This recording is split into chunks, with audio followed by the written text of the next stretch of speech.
مسائل کی مجلس میں باجماعت نماز پڑھنے سے متعلق مسائل کا بیان چل رہا ہے۔ آج بھی انشاءاللہ اسی سے متعلق کچھ ضروری باتیں عرض ہوں گی۔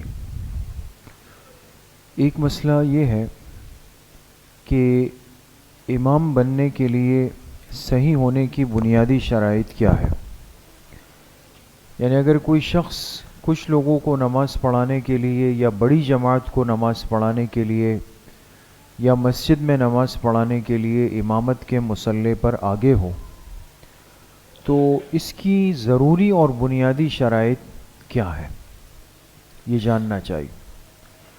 سب سے پہلی شرط تو امامت کے صحیح ہونے کی وہ کیا ہوگی کہ مسلمان ہوں، صحیح العقیدہ مسلمان ہوں۔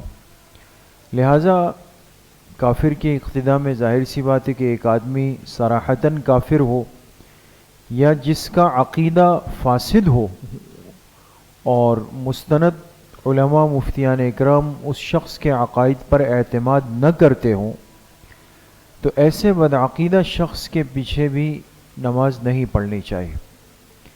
تو امامت کے لیے سب سے اصولی اور بنیادی شرط وہ تو صحیح العقیدہ مسلمان ہونا ہے۔ دوسری شرط یہ ہے کہ جو امام بنے وہ عاقل ہو، مطلب یہ کہ اگر کوئی مجنون ہے، دیوانہ ہے، اور یہاں تک بھی لکھا کہ اگر کوئی ہر وقت نشے کے اندر رہتا ہو، بہت زیادہ نشے کی کیفیت میں رہتا ہو، تو ایسے مجنون دیوانے یا نشئی کے پیچھے بھی امامت اقتداء درست نہیں ہے۔ تیسری شرط یہ ہے کہ وہ بالغ ہو، نابالغ بچے کے پیچھے نماز کی اقتداء درست نہیں ہے، یہ اہم بات ہے۔ بعض دفعہ چھوٹے بچے ہوتے ہیں، وہ قرآن کے حافظ ہوتے ہیں، پکے حافظ ہوتے ہیں اور نماز بھی سیکھے ہوئے ہوتے ہیں، سب چیزیں ہوتی ہیں، لیکن نابالغ ہیں، چھوٹے بچے ہوتے ہیں۔ تو یہ مسئلہ زیادہ تر سامنے آتا ہے کب؟ تراویح میں چونکہ چھوٹے چھوٹے حفاظ ماشاءاللہ ہمارے معاشرے میں تیار ہوتے ہیں، تو اب بعض دفعہ پھر لوگ کہتے ہیں بھئی اس کو قرآن کافی پکا ہے تو ہم اس کی اقتداء میں نماز پڑھ سکتے ہیں۔ تو جب تک ایک بچہ بالغ نہ ہو چکا ہو اور اس کی اقتداء میں تراویح کی نماز بھی نہیں پڑھی جا سکتی۔ اگر وہ بالغ ہو جائے اور بالغ ہونے کی اگر کوئی مزید علامات سامنے نہ ہو یا خود وہ بچہ بھی سمجھا نہیں پا رہا ہو تو اس کے لیے آخری حد کتنے سال ہے؟ 15 سال۔ 15 سال ہے کہ 15 سال وہ انتہائی حد ہے کہ جس کے بعد پھر ہر بچہ بالغ کے حکم میں خود بخود آ جاتا ہے، ورنہ اس سے پہلے اگر 12 سال 13 سال 14 سال میں بلوغ ہو جائے اور محسوس ہو جائے تو اس حافظ صاحب کی اقتداء میں بھی نماز پڑھی جا سکتی ہے۔ اسی طریقے سے چوتھی شرط امامت کے صحیح ہونے کے لیے یہ کہ امام مرد ہو، عورت کے پیچھے اقتداء درست نہیں ہے، چاہے عورت قاریہ ہو، عالمہ ہو، محدثہ ہو، سب کچھ ہو اس کے پاس، لیکن عورت مردوں کی امام نہیں بن سکتی کسی صورت کے اندر بھی۔ اسی طریقے سے امامت کے لیے ایک بنیادی شرط یہ کہ اس کو فرض مقدار کے بقدر قرات آتی ہو، یعنی اتنی مقدار میں قرات کہ جس سے ایک نماز صحیح ہو سکتی ہو۔ اب جیسے مثال کے طور پہ قرآن کریم کی سب سے چھوٹی سورت کیا ہے؟ سورہ کوثر ہے، لیکن اس کو سورہ کوثر بھی نہیں آتی، وہ ایک چھوٹی سورت بھی 3 مختصر آیتیں بھی نہیں پڑھ سکتا ہے، اور اس سے ہٹ کر مجمع کے اندر ایک ایسا شخص موجود ہے کہ جس کو قرآن کا ایک مناسب حصہ آتا ہے تو اس کو امام بنایا جائے گا، اس کو نہیں بنایا جائے گا۔ بات سمجھ میں آ گئی دوستو؟ اسی طریقے سے ایک چھٹی اور بنیادی شرط یہ لکھی کہ نماز سے مانع کوئی عذر مستقل اس کے ساتھ نہ لگا ہوا ہو۔ بعض چیزیں ایسی ہوتی ہیں جو عذر کے درجے میں ہوتی ہے، جیسے مثال کے طور پہ ایک شخص ایسا ہے کہ جس کا وضو بار بار ٹوٹتا ہو، ریح کا مریض ہو، ریح خارج ہوتی ہو، گیس کا مریض جیسے ہوتا ہے، کچھ دیر کے لیے بھی وہ وضو نہیں بنا سکتا ہے، اور بناتا ہے تو ہر 1 منٹ بعد 2 منٹ بعد وضو چلا جاتا ہے، تو ایسا شخص پہلے تو علاج کرائے گا، اگر نہیں ہو سکے تو اس کی اپنی نماز کے صحیح ہونے کے لیے تو علماء نے یہی لکھا ہے کہ یہ شخص معذور کے حکم میں ہوگا، اور یہ کیا کرے گا، ہر نماز کے وقت کے لیے ایک وضو بنائے گا. مثلا ظہر کے لیے وضو بنائے ظہر کا وقت داخل ہونے پر، تو اس معذور کا یہ وضو کب تک چلے گا، عصر کے وقت کے داخل ہونے تک. پھر عصر کے وقت پہ بنائے گا تو مغرب تک، مغرب تک بنائے گا تو عشاء تک، عشاء تک بنائے گا، اور پوری رات اگر جاگ رہا ہے تو فجر تک، فجر میں اگر بنائے گا تو فجر سے لے کر کے بالکل بھی ظہر نہیں. فجر کا وقت کب ختم ہوتا ہے، سورج کے نکلنے پر. جیسے ہی سورج طلوع ہوگا تو فجر کا وقت تو ختم ہو جاتا ہے. تو فجر کا وقت ظہر تک تھوڑی ہے، فجر کا وقت چلتا ہے سورج کے طلوع شمس تک چلتا ہے. لہذا معذور فجر کے لیے جو وضو کرے گا وہ طلوع شمس پہ ختم ہو جائے گا. اس کے بعد اگر اس نے اشراق پڑھنی ہے، چاشت پڑھنی ہے، نوافل پڑھنے ہیں، تلاوت کرنی ہے، وہ ایک تازہ وضو اس کے لیے الگ سے بنائے گا. بات سمجھ میں آ گئی؟ تو ایسے شخص کو بھی امام نہیں بنانا چاہیے کہ جس کے ساتھ ان اعذار میں سے کوئی عذر مستقل جڑا ہوا ہے. کسی زخم سے خون مسلسل رس رہا ہے، ریح کا مریض ہے، پیشاب کے قطرے اس کو مستقل آتے ہیں، ان سے اجتناب ضروری. ٹھیک ہے جی. یہ تو امامت کے صحیح ہونے کے لیے 6 شرائط تھی بنیادی، کہ مسلمان ہو، عاقل ہو، بالغ ہو، مرد ہو، فرض قرات کی بقدر اس کو یاد ہو، اور کوئی عذر مستقل اس کے ساتھ نہ لگا ہوا. دوسری اہم بات یہ ہے کہ اقتداء، جو پیچھے نماز پڑھتا ہے اس کو مقتدی کہتے ہیں نا، اس کو مقتدی کہتے ہیں نا. اس اقتداء کے صحیح ہونے کی کیا شرائط ہے؟ اس میں بعض باتیں بڑی اہم بھی ہیں جو ہمیں سمجھنی چاہیے بحیثیت مقتدی ہونے کی. سب سے پہلی شرط تو اقتداء کے صحیح ہونے کی یہ فرمائی کہ مقتدی جب نماز کی نیت کرے تو امام کی اقتداء کی نیت بھی کرے گا. جو ہم زبان سے کہتے ہیں نا، پیچھے اس امام کے کہتے ہیں نا، زبان سے کہنا کوئی ضروری نہیں، اس لیے کہ نیت تو دل کا ارادہ ہے. مقتدی جب نماز میں کھڑا ہو اور نیت کرے کہ میں نماز پڑھتا ہوں 4 رکعت نماز عشاء فرض، تو دل میں یہ نیت بھی لے آئے کہ پیچھے اس امام کے، اس امام کی اقتداء میں پڑھ رہا ہوں. تو مقتدی کے لیے شرط اور بنیاد ہے کہ وہ امام کی اقتداء کی نیت بھی کرے، چاہے زبان سے بول دے چاہے دل کے اندر نیت کرے. اچھا جی. دوسری شرط اقتداء کے صحیح ہونے کی یہ ہے، اور سے سننے کی بات ہے، کہ امام اور مقتدی دونوں کی جگہ اور مکان ایک ہو. دونوں کی جگہ اور مکان کیا ہو؟ ایک ہو. اب کیا مطلب ہے اس بات کا؟ مطلب یہ ہے کہ جس جگہ پر امام کھڑا ہو مقتدیوں کی صفیں اس کے پیچھے سے بننا شروع ہو گئی، جہاں تک بھی چلی جائے کوئی مسئلہ نہیں، لیکن صفیں مستقل مسلسل متصل بنتی چلی جا رہی.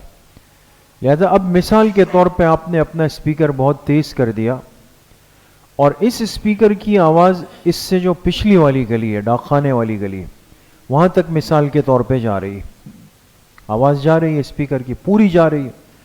اور ایک ساتھی وہاں اپنی بلڈنگ سے اترا اور کہا وہاں پہنچوں گا تو 2 رکعتیں تو نکل جائے گی، چلو اللہ اکبر، وہیں پہ کھڑا ہو گیا.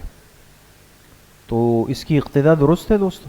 نہیں، اس لیے کہ مکان الگ ہو گیا ہے. یہاں بات سمجھ میں آ گئی؟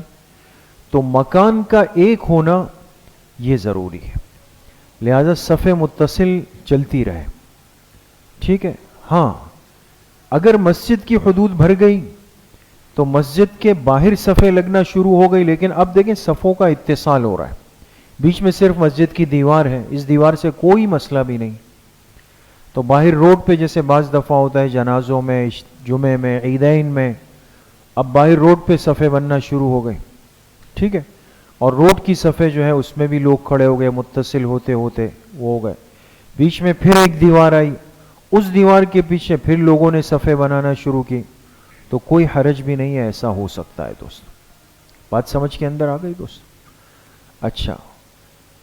اسی طریقے سے اس ضمن میں ایک مسئلہ یہ سمجھ لیں کہ بعض دفعہ یہ ہوتا ہے کہ امام اور مقتدیوں کی صفوں کے اندر پوری صف کا اتصال تو نہیں ہے، لیکن کسی نہ کسی جگہ سے اتصال ہو رہا ہے۔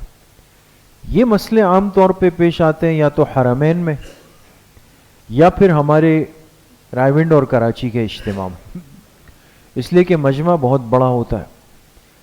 تو اب اگر بیچ میں ایک بڑا خلا آ گیا، بات سمجھ رہے ہیں دوستو، اگر صفیں بنی ہوئی تھی اور پھر صفوں کے بعد خلا آ گیا، اور خلا اتنا ہو کہ جس کو فقہا نے لکھا کہ ایک شارع عام جس پہ گاڑیوں کا گزرگاہ ہو سکتا ہو، یعنی بات سمجھ میں آ گئی۔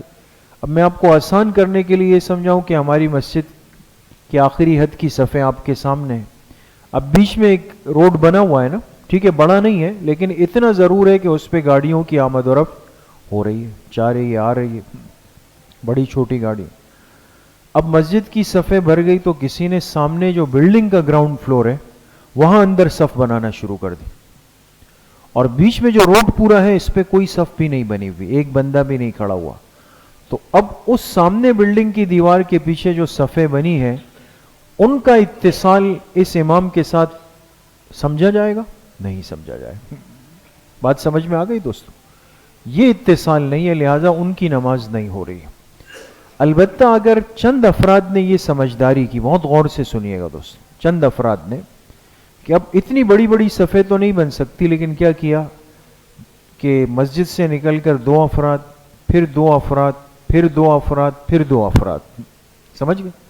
اور اس کے بعد جو دیوار ہے اس کے پیچھے پھر صفیں بننا شروع۔ اب درمیان کی جو صفیں ہیں یہ اتصال والا کام کر رہی ہے دوست، بات سمجھ میں آ گئی دوست؟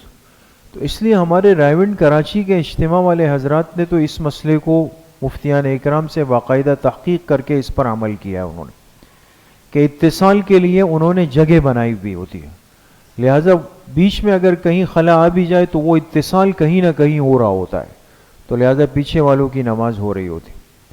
حرمین کے اندر، خاص طور پہ حرم مکی کے اندر، اب تو مجمع خیر زیادہ ہوتا ہے لیکن بعض دفعہ آپ نے دیکھا ہوگا کہ لوگ ہیں بس ایک جگہ تک آ گئے اور پھر کہا یار آگے تک کون جائے گا، بس وہیں صف بنا دی، جہاں نماز اپنے بچھا دے۔ اب بیچ میں اتنا بڑا خلا آگے تک، بالکل اس بیچ میں کوئی بھی نہیں، کہیں بھی اتصال نہیں ہو رہا۔ تو یہ بہرحال اس صورت کے اندر امام حرم کی اقتداء نہیں ہو سکے گی، تو اس کا خیال کرنا چاہیے۔ لہذا انسان حتی الامکان اتنا آگے تک جائے کہ جہاں صفوں کا اتصال کسی نہ کسی درجے کے اندر ہو رہا ہو۔ بات سمجھ گئے دوست؟ اچھا، اسی طریقے سے اگر امام مسجد کے اندر کھڑا ہے، اس کے پیچھے مقتدی کھڑے ہیں، اور مسجد کی چھت بھی ہے اوپر، وہاں بھی مقتدی چلے گئے، اب بظاہر تو ذہن میں یہ آتا ہے کہ بھئی اوپر کی چھت میں تو الگ حصہ ہو گیا، نیچے الگ لوگ کھڑے ہیں، تو یہ امام کی اقتداء درست ہے دوستو، اس لیے کہ مسجد کی تعمیر کے ساتھ جتنی چھتیں اوپر لگی ہوئی ہو یا جو بیسمنٹ اس کے ساتھ جڑی ہوئی ہو، یہ مسجد ہی کا حصہ ہوتا، مسجد ہی کی حدود سمجھی جاتی ہے۔ تو لہٰذا اگر اوپر کی چھت میں لوگ صفیں بنا لے، پھر اس سے اوپر بنا لے، بیسمنٹ میں بنا لے، جہاں بھی بنا لے، تو وہ صف اتصال کے حکم میں ہوگی، اور ان سب کی نمازیں جو ہے وہ امام کے پیچھے درست ہو جائے گی۔ بات سمجھ گئے؟ اسی طریقے سے اقتداء کے صحیح ہونے کی شرط ایک یہ بھی ہے کہ امام اور مقتدی دونوں کی نماز ایک ہو۔ ایک کا مطلب کیا ہے؟ اب مثال کے طور پہ ایک مثال ہے، ہو سکتا ہے بالکل ایک شخص نے ظہر نہیں پڑھی تھی، ظہر میں کتنی رکعتیں؟ 4، ظہر اس کی نکل گئی تھی، اپنی سوچ کے اعتبار سے یہ مسجد آیا اور مسجد میں عصر کی نماز کھڑی ہو رہی تھی، بات سمجھ میں آ گئی؟ عصر کی نماز امام نے کھڑی کی تھی، یہ آیا اور امام کے پیچھے 4 رکعت کی نیت کی کہ میں ظہر کی نماز امام کے پیچھے پڑھتا ہوں، ہے تو ظہر میں بھی 4 رکعتیں اور عصر میں بھی، اس میں تو فرق نہیں ہے، لیکن فرق کس چیز میں ہے؟ نمازوں میں۔ امام نے عصر کی نماز کی نیت کی ہے اور مقتدی نے امام کے پیچھے ظہر کی نیت کی، دونوں کی نیت میں فرق آ گیا، تو لہٰذا ایسی صورت کے اندر اس مقتدی کی ظہر کی نماز ادا نہیں ہوگی دوست.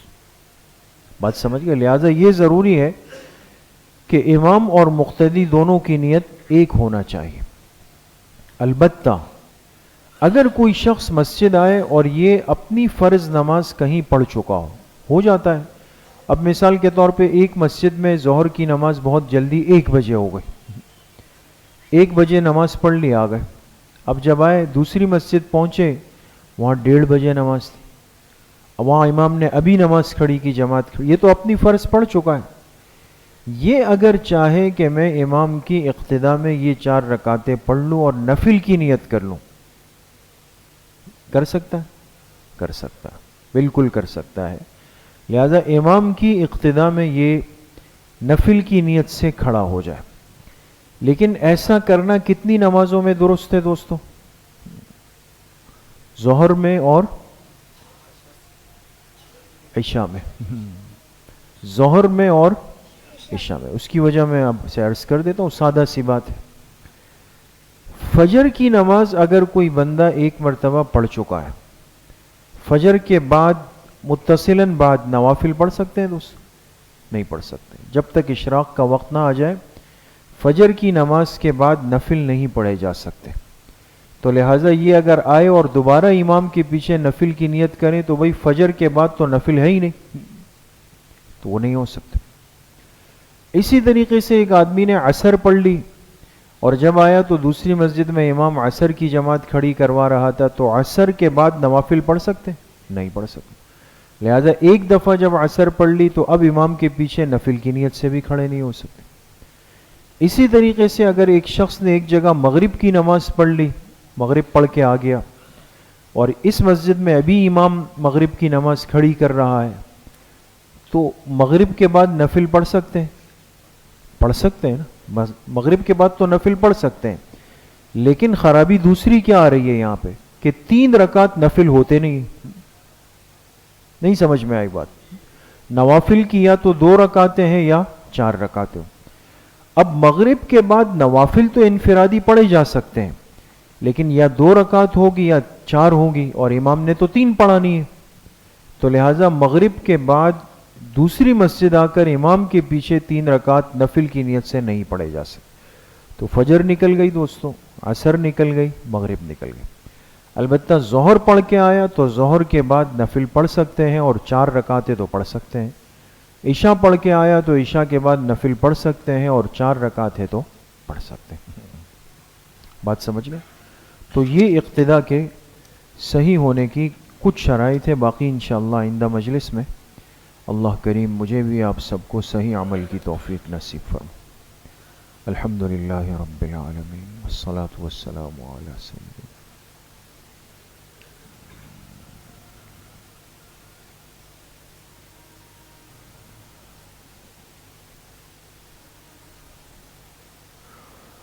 وصلی اللہ وسلم علی نبینا محمد وآلہ واصحابہ اجمعین برحمتہ اللہ.